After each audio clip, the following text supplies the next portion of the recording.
ئێمە دەستخۆشی لە بەڕێز کاقوبات تاالبانیەکەین جێگری سەرۆکی حکوومەتی کوردستان کە بەشێک لە خەمی شار و شارۆچکانی چارەسەر کردو لە تاپۆکردنی خانوەکانیان و لە زمانی شارۆچکەی دەربەنی خان لە ڕاستیدا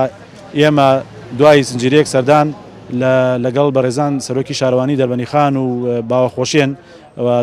بۆ ئاخیر جار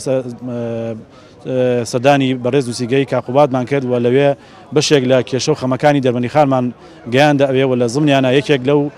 کێشانە کە هەیە تاپۆکردنی بەشێک لە گەڕەکانی شای دەربەنی خانە لە گەڕەکی سیروان و گەڕەکی سەلمپیرک و کانیسار و ئەو خانوانی تریش کە ناو سنتەری شای دەربەنی خان تاپۆ نەکراون ئێمە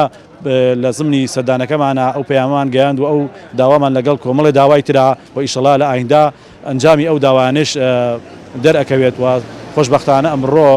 فەرمانی ڕەزامەندی تاپۆکردنی ئەو خانوانە دەرچوو لە شارۆچکەی دەربەنی خان ئەمەش دەستکەوتێکی گەورەیە بۆ خەڵکی شاری دەربەنی خان و لەوە خۆشتریش ئەوەیە کە داهاتی تاپۆکردنی ئەم خانوانە ئەبێتەوە بۆ داهات بۆ شارەوانی و پرۆژە وەستاوەکان و ئەو چاکسازانەی کە پێویستە بۆ شەقام و باخچە و شوێنەکانی تر ئەم داهاتانە لەوێدا سەرفەکرێتەوە و ئێمە دەستخۆشی لە کاقوبات دەکەین و هیوادارین لە خزمەتەکانی بەردەوام بێ و داواکاریەکانی تریژمان بخاتە پاڵ ئەم دەستکەوتە گەوران.